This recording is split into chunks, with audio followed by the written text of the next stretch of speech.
maju.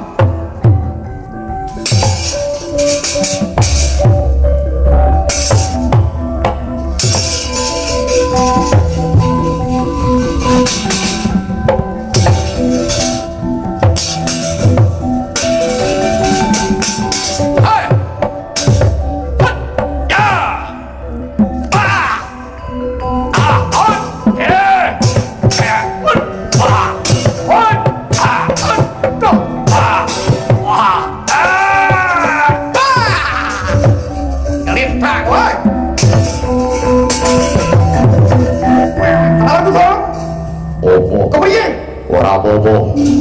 Wah, kuwatir atiku di. Kados pundi Kakang Mas? Takut kula menapa ora awakku isih waras. Ayo tangi. Iya. Priye kok ngono ya piye? Marake nyendak. Nyuwun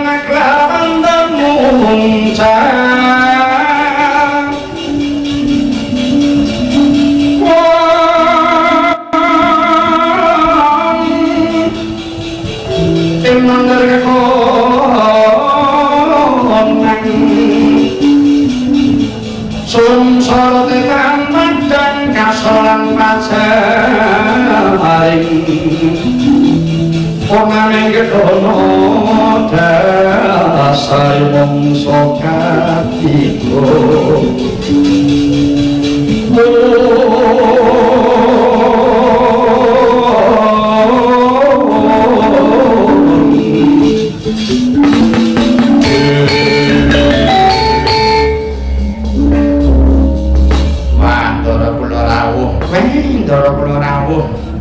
bukti kula dek sungkem kula dara sembah kula katur dara iya no garing Petro Bagong tak tompo bae anarimanku no garing Petro Lawan Bagong ayo padha tata-tata budalan nakane marang diri bojro wanune nggih sendika ayo truk tata-tata ya jalane kuwi kok diglike kok ya ayo nang diri bojro mumpung mertuane wis teko ayo bojro kok diri gawe apa kae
Rama Sami Rama lan warayang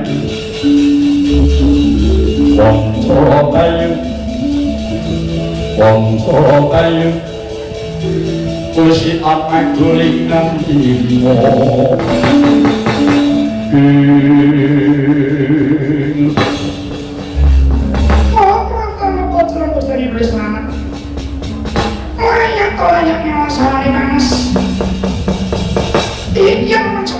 menunjukkan mati jenengan orang manus menonton dia Gus tejo-tejo sulaksana tak jalan ngatur ngatur ya mengguri bilang mengguri ngaku ya leyon nang iya dia Gus merubah ngaku yang so tangguh marang aku balik tangguh ini dongkolan persekarang sopo tangguh ditangguh ini durang blok di luar saya keraton gini bocah itu dia kalau banyak calor kalau banyak calor ya wes bagus panengah panus komadu koro harus juga kekasihku harus semua iya jaroko parang setiap bos ojo temanggung dan belum aku moros mikir bakal tak gawe liwat itu balik awet lanjut orang awet dulu balik kosong orang berkalangan neng orang ngomong jangan berunik nasing butuh di cemoko ndasan tarantasan apa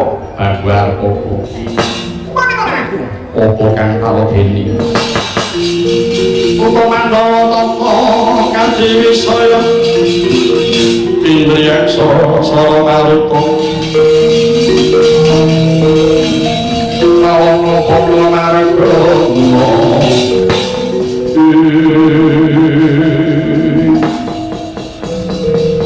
Ora hati-hati Gus Napa panjenenganmu Dodok dadam rantok tetangga Gus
Mau janji ora ngene iki aku wegah nek carane ngene iki. Ya piye aja Sumiati. Kowe tak tinggal mati aja rapi meneh ya Sum. Kok pengen kolah mburi kae.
Aminto lawan anggrolir singonapto kati bagian kaya arslana brupo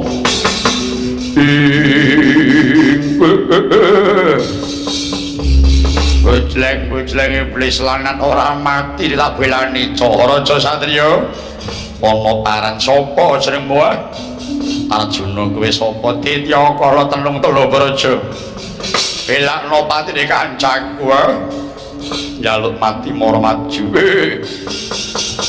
pleno pangendamu balang angleng bleduk wandamu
Sundara Janaka kapiken bambangane keleken butane elek mungsuh padha karo elek ayo lakon tibani pusaka Kangjeng Kyai Singgal Modot ora joget ilat mundi tunggale butane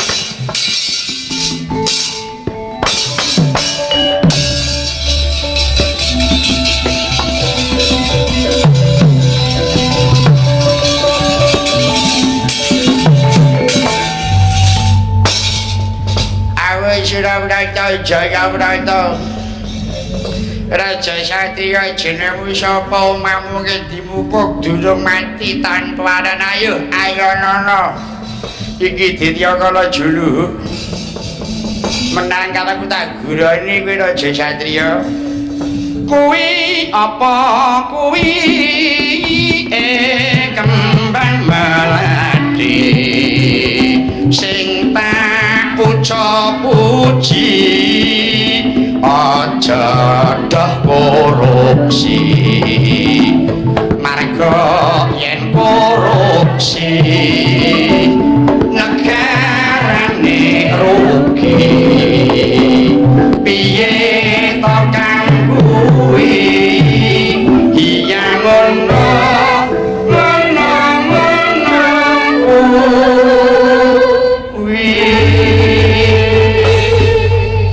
aku buta seni bareng weteng bangkit terus ngrasa ngantuk mripatku. Oh, adek mayaremen. Jane aku mau wis mangah-mangah arep mangan kowe lho, bareng kuwi nembang ngono terus aku cocok terus nyang mripat kaya dipulut. Ayo turu. Dirasah perang kowe Kang ayo wan-wan karo aku wong padha kanca seni. Iya. Jenengmu sapa? Aku Petruk. Jenengku Dityakala Mantra Kendho parapaku juluh. Mantra Kendho weh, kuwi jeneng gending. Iya, aku iki buta seni ya. Kuwi aku ya tau nembang ngono ning ora ngono kuwi ukarane tak bahasa persatuan ya. Ben wong ajak mudeng. Piye? Itu apa itu bunga melati yang ku puji-puji jangan sampai korupsi sebab kalau korupsi negaranya rugi bagaimanakah itu lagi yang terakhir yang ngono kuwi piye cara melayune ya begitu golek karepe dhewe ya itu ra ngerti karepe genah maknane itu kesuwen terus selak ngentekke menitan kaya rekaman kok plathok benda ora mluwek arep terus buta ini kok ditanggapi iki buta galak lena cathik udelmu mati lho mbok sira dok waspada musuh buta galak iki entang seneng-senenge diplathok senenge ning gone dhewe bidang-bidang ojek kudang apa sewengar didoli gending ae ya sir kaya dinggo apa kabeh nonton situasi wong ora ya aku mau ngetan malah nggawa gulung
mangun kong kanduan rimang lirlito tanpa tanin yen tantur sanggut yak utomo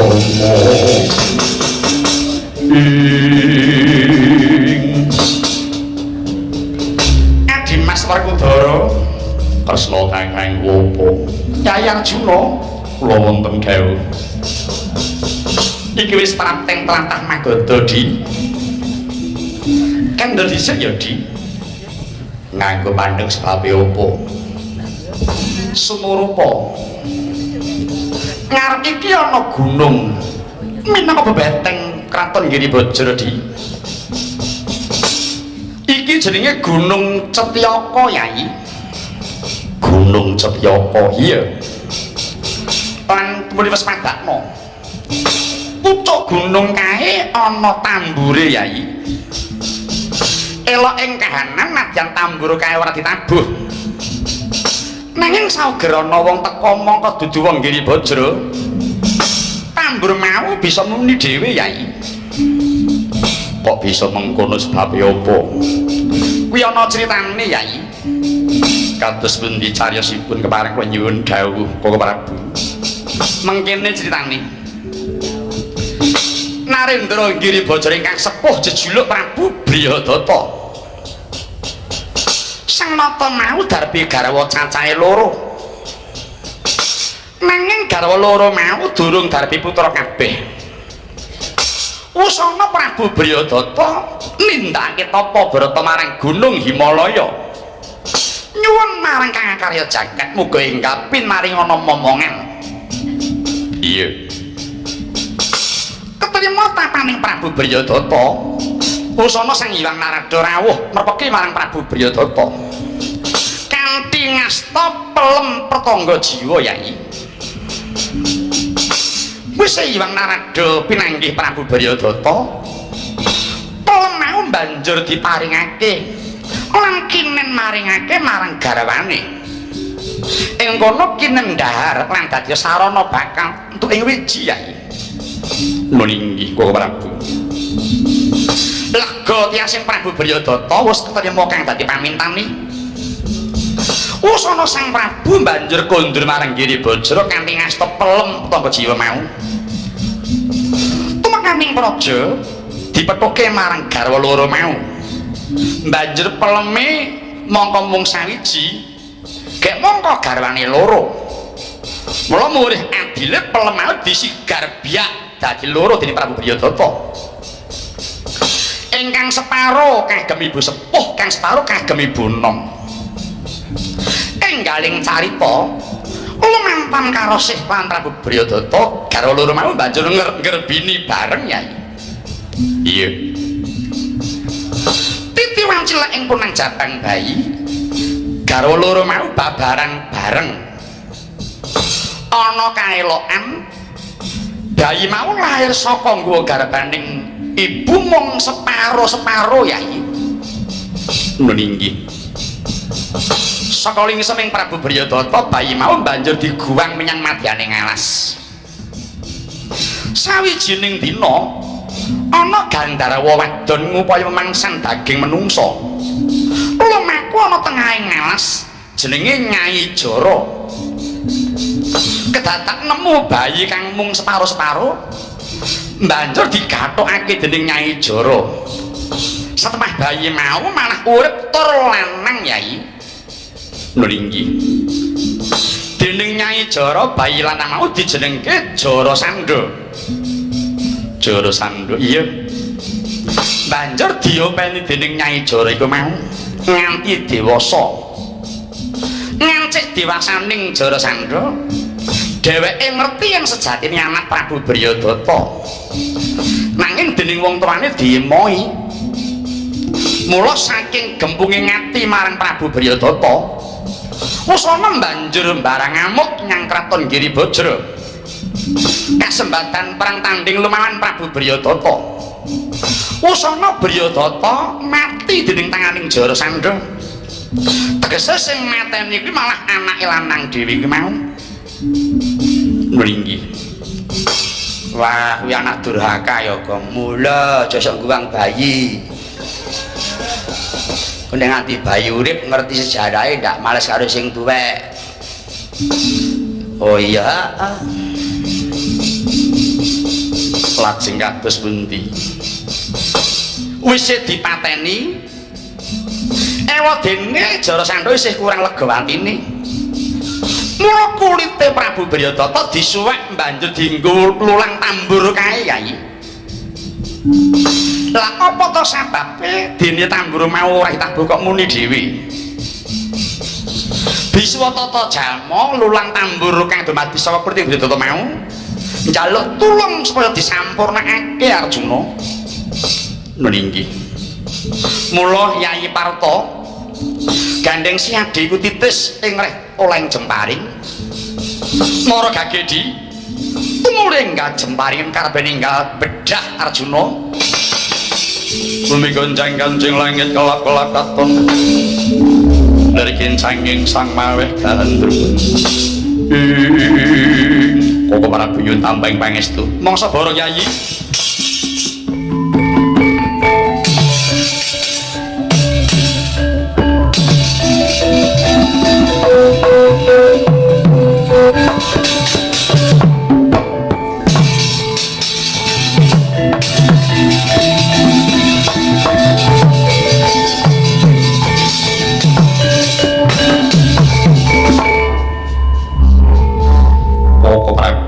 apa di pelampan bedah tamburipun sarta wangsul kutah ludira Bapak Prabu. Nah, syukur bagi sewu Yayi. Wah, titis jemparingmu ninggi. Wis kelakon bedah lulang tambur kae. Ketitik gamanmu bali kanthi kutah ludira. Kang mangkono nyotos yadis bisa nyampurnake marang kuliting Bryodata Yayi. Kok Prabu ninggi. Kejaba wis bisa nyampurnake tulang tambur engkene Prabu Jarasandha mesti ora bakal nyumurupi marang pataning wong liyan negara sapawis ora ana tengara Yayi nggih nanging nadyan mangkono gunung iki persaset pager dengkul menungso Yayi mekaten kok Prabu iya ya kok mulih kok rasah melu gawat kok Kang wis nunggu nang kene wae rasah melu ewadene Werkudara ana becike Prabu Jarasandha sithik apa becike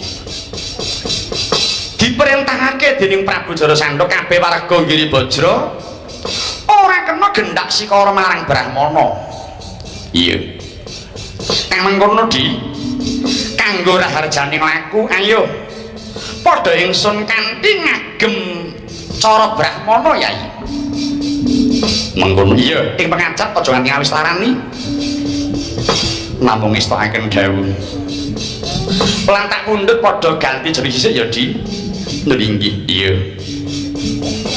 piye ponakan kowe nderek apa ora yen kowe nderek kudu ngagem cara Brahmana slamet uripmu oh nggih Dedek kowe penggawa sandangan pendhita golek sewan to Le ngene Mas Yata kono saling jeneng lho wah golek jeneng pun Kakang peparat Begawan Patma Wicitra aku jeneng Begawan Jayalaga kula Arta Sandi kowe sapa Tru Somo Ngalimun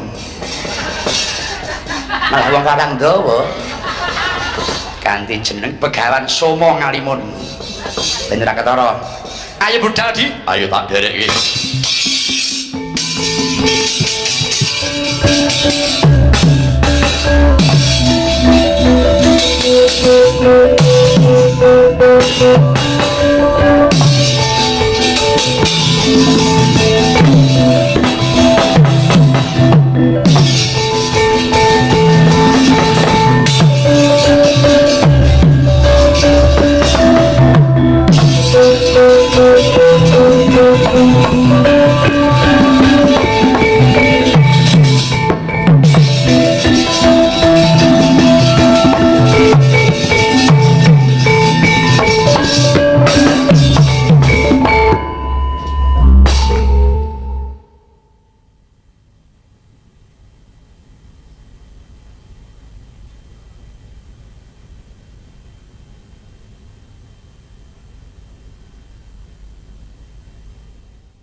Jamiyaning palogo kanthi langit mambang tanpa sulanu pamaneka wintang tuliwa kusumaya sumawur lumrah kang sekar kanthi jalada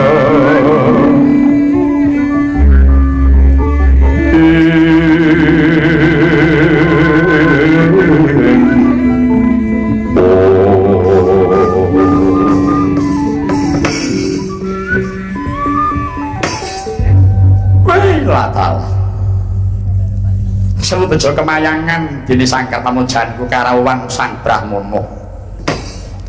Iya ya sang Prabu Jarasandha. Aja kurang pamengku. Aku sakadang pratana ing pertapan kang tanpa sala ing madaning pasanggrahan kene sang Prabu. Inggih sang Penemban. Mbok dados menapa?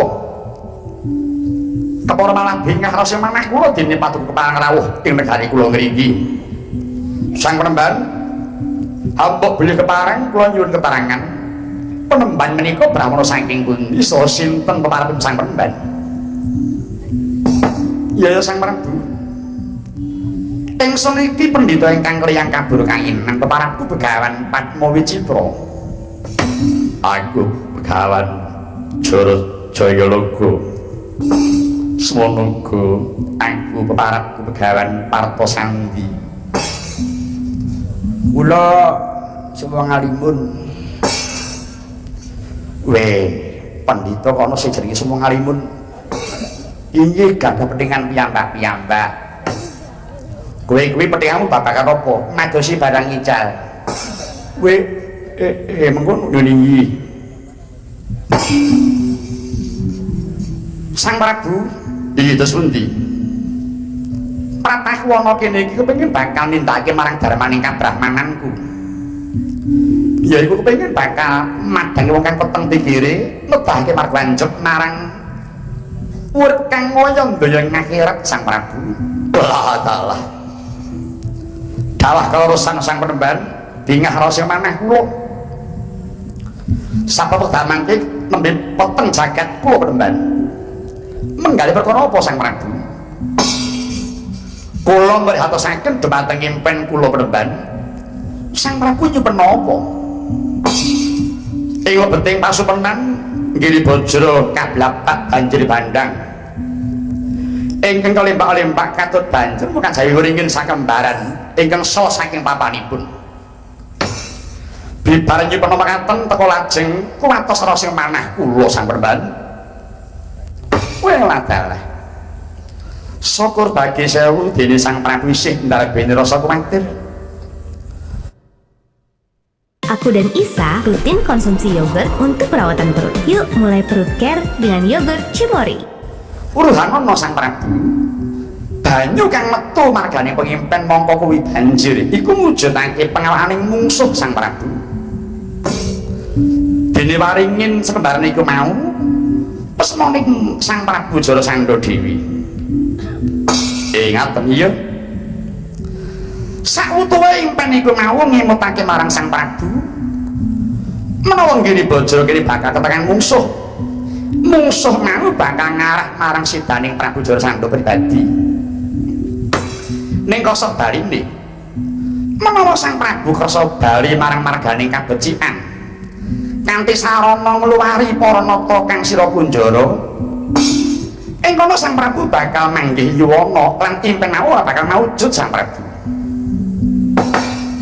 Nuwun sewu sang Penemban, para ratu kula kunjara menika pengangkah badhe kula pejahi. Kula inggih bekakak kunjuk dhumateng sesembahan kula pukulun Bathara Kala ing pangajap supados Sang Hyang Kala keparenga slaminipun ngayomi dhumateng gesang sak wadyabala lan para kawula kula ing ngriki sang Penemban. Prabu Jarasandha terus pundi? Sira aja nyembah marang Bathara Kala sang Prabu. Awit Bathara Kala kuwi dudu sesembahan, kuwi dudu sing gawe urip. Yen bakal manembah sujuta marang Gusti kang hakarya jagat. Lan ngestokno apa kang dadi dawuhe, lumantar sira kudu ngrasuk salah sawijining agama kang sira percaya. Kuwi sesatine manembah sang Prabu. Sang Penemban, kepriye? Sampun dados kapitadosan kula dhumateng Sang Hyang Kala. Sinten kemawon boten saged nyingerke batin panembah kula sang Penemban. Toto malih Mayawara bilih wonten wong sasak mlebet ing negari kula mriki satap. Saderengipun mengsah menika mlebet kula sampun mangertos langkung rumiyin lumantar tambur pusaka kula inggih mapan ing pucaking Narga Setyaka Penemban. Sang Prabu terus pundi? Aja sok kibir mundhak kabur, aja sok sumbar mundhak abur lho sang Prabu. Yen sang Prabu ndadak mengkono sang Penemban ampun gegirisi kula mboten wonten wong sah ingkang saged nyelaki kula nadyan sampun saged bedah tambur kula sang Penemban.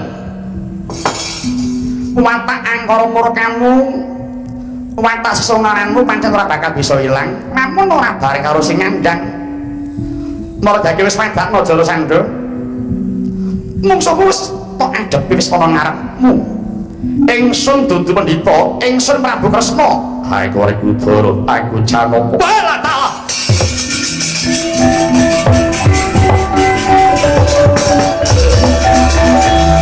Kakian trisang kapirangmu. Pernangko kinempet-tempet.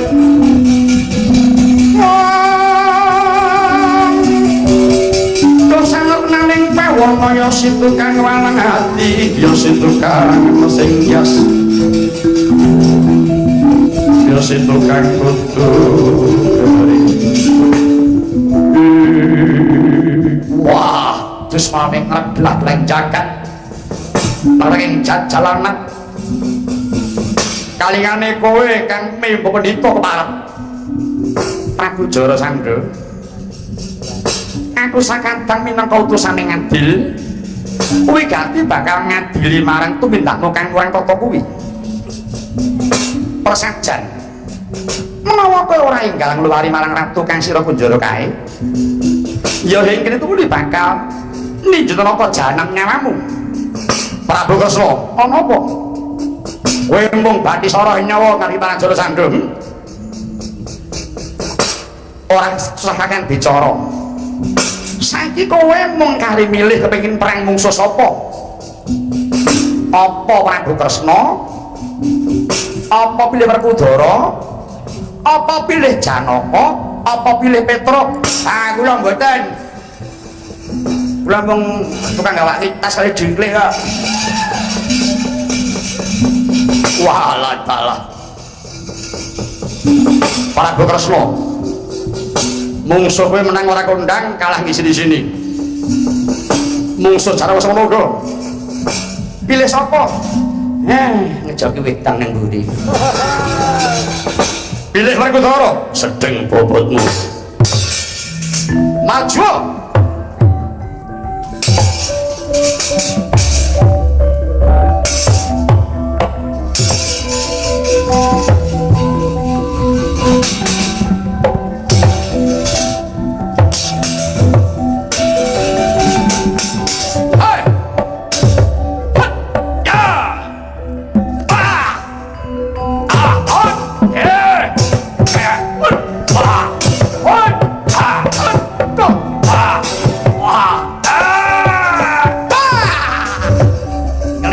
woi.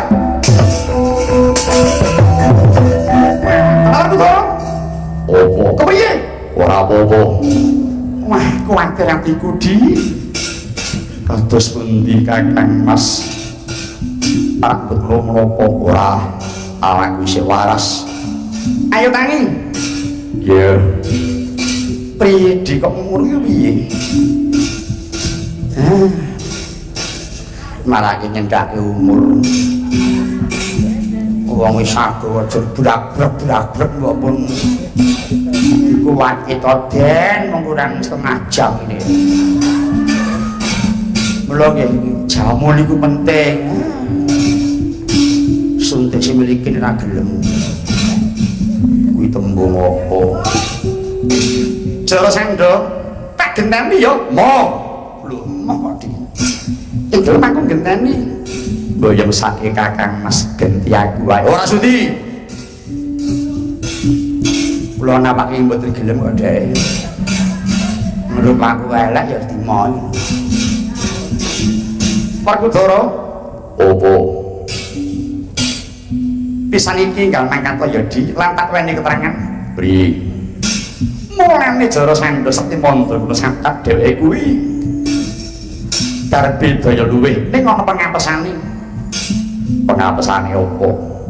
Ora gak wis mangkatno. Nggon boyok diombyong-ombyong sandangan. Pengapesane ana kono santak Jara Sandha wis kondang ratu selewah. Mula di lempes sak bisa medhot marang boyok ing Jara Sandha. Ora suwe gak mati. Mau-mau ra kono ngono.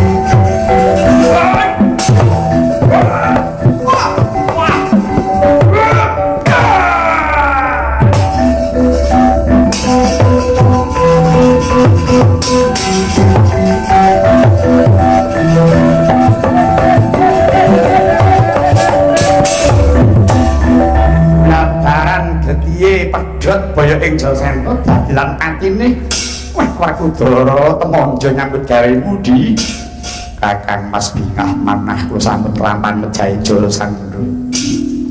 Wakudara, Opo? iki durung rampung Yai. Karepmu piye? Tangiyo dhisik. Ya piye? Iki Jara Sandha kudu digawa nyang Praja Ngamarta kanggo tumbal. Mengkono iya? Yo, digawa ya digawa. Mula dina iki aja ketanggungan ya di. Mara tuwuni gawanen babar pisan. Bojo aku. Liyane aku. Aku wis nglakoni perang wis mati tak kon nggawa batang. Apa kurang wong? Pun kakek ora kuat. Saya malih kula iki mboten kiyat. Liyane. Apa ora ana tenaga liyane? Oh iya. Aku nggawa Hardi Petro. Pet lho. Tekan pancoran. Petro. Lho, mrene. Dalem. Kowe aja endo ing kesaguhan. Wis pundi? Bangkene iki gawane yang Kraton Ngamarta. Menika? Iya. Kula mboten badhe selak, namung keparenga sinuwun nimut dhateng dawuhipun kakekne Semar. Bapakmu ngendika apa? Yen nggawa syarat mongko dienggo sesaji, aja nganti sing nggawa ki wong reget. Pikirane. Aja wong reget tumindake. Nek sing nggawa ki reget tumindakan pangkatine ora bakal mandi dienggo sesaji. Ngono nggih. Lah kowe kula pun ngakoni kula niki reget kok niki. Terus reget tuh minta reget pangkarti kula. Kula akeni niki. Dari resik, dari suci. Kula purun ning nek ora mandi aja nutup kula lho niki.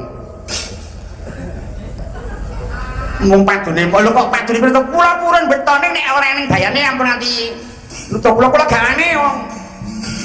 ditutus ora gelem ning nek ngomong apa aja Rukun Petruk. Aja Petruk. Kowe wong isih reget ning nggon malah mengko tawar ora ono dayane apa. Mboten Allah, rumasa dingoni nek nyambut gawe didukani. Kula gawane aja. Wis aja. Ah mboten aja. Aja ya aja. Liyane kowe wae. Ya wis kono minggat to. Wong reget kok melu ki ngopo? Ngancani melek. Petruk omong gawa sapat rumangsa isih reget. Wah, alasan wae. Wis tok gaya karepmu ora karepmu ki butuhmu Werkudara. Monggo Kakang Mas keparengmu menggalih. Wah, sida aku sida.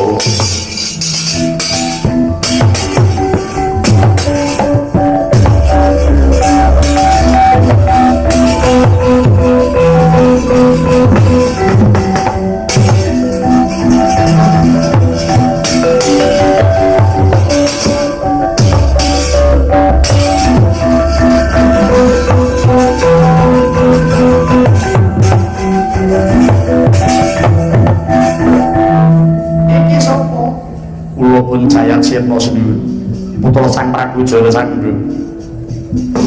Tak kabari wong tuanku tepenganing pati sing mateni Werkudara. Kowe gelo apa ora? Waduh nuwun sembah nuwun sanget. Dene Sang Bimasena dados lantang sedanipun Kanjeng Rama. Lho, kowe ora mrino tapar pisan mboten. Sapak mboten gathuk rasukan Kanjeng Rama. Inggih Rama Seta malah merdika inggih bojo menika Kanjeng Sinuwun. Dalah apik-apikmu Jayatsirna. Mengko ya wektu kowe tak dapuk dadi ratu ana kene nggih wong tuamu ya.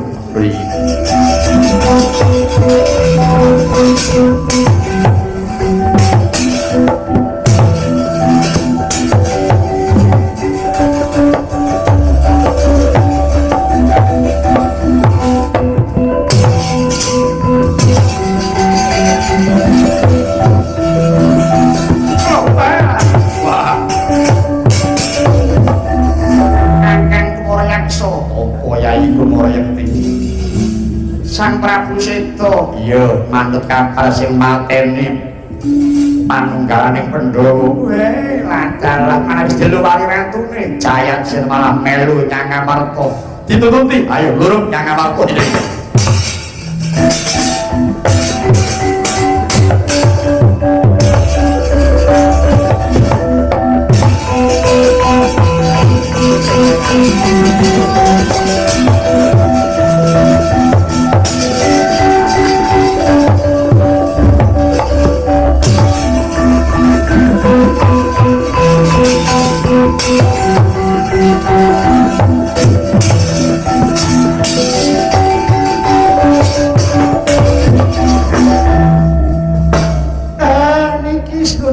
Bathara Kresna sampun kundur. Iya Kakang Semar, ingsun wis kundur. Kakang Semar, kula kepriye olehmu yasa Pandhawa kagem Ratu? Apa wis kok tindakake Kakang Semar? Pandhawa menapa? Priye to Kakang? Maka ingsun bakal budal nyanggiri bocah wis mulih marang Kakang Semar. Nyuwun tulung gawe tarung kang gemeyep-yep panjenenganing para nata kang bakal rawuh. Mangkono wali Kakang Semar. Kula kesupen sinuwun. Wah, wis ilakane jalma. Dapuk panitia kok laleng iki piye to, Pak? Mong iki barang penting. Wong balah Kakang Semar, Kakang Semar. Kepriye Kakang monggo mung hari dina sesuk-esuk tak gawe. Jebul iki suwung durung ana prau. Kepriye Kakang Mayantaka? Mongko kesempatan ing sedya tasangkuran Yai Puntadewa pasrah marang aku. Yen nganti dina sesuk ora ana tarupe kanggo palengganing para narendra.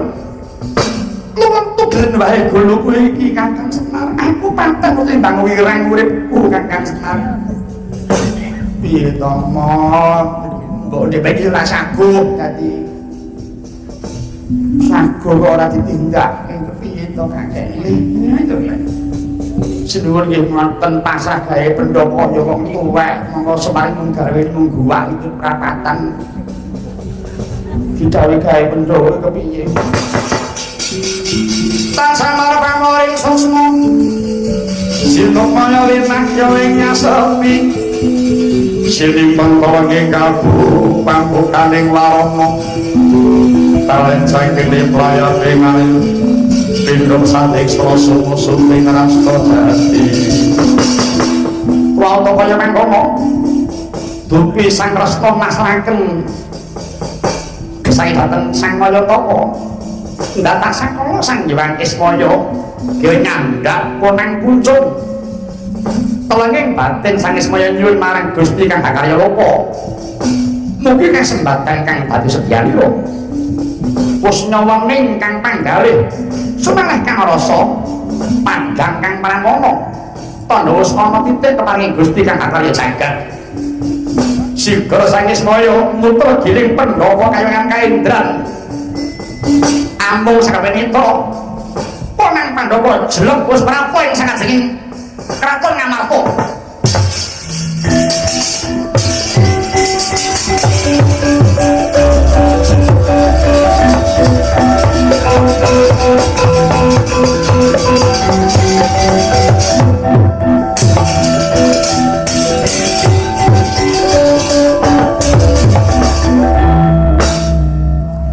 kados pundi sinuwun menapa menika kagem palengganing Narendra sampun pantun menapa dereng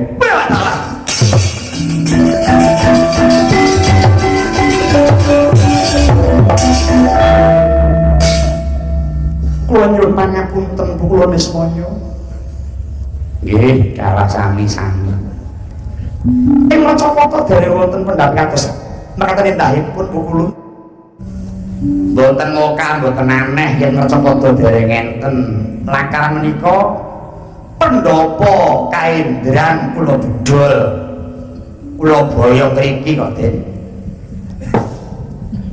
wadah niki pendhapa kaendran iya dadi sing nesu ribut sing arep nesu sapa Indra kok wani nesoni aku tekan guru sing ora wani nesoni aku aja sing tak bedol tak jol sing elik-elik sapa ya ampun dodolan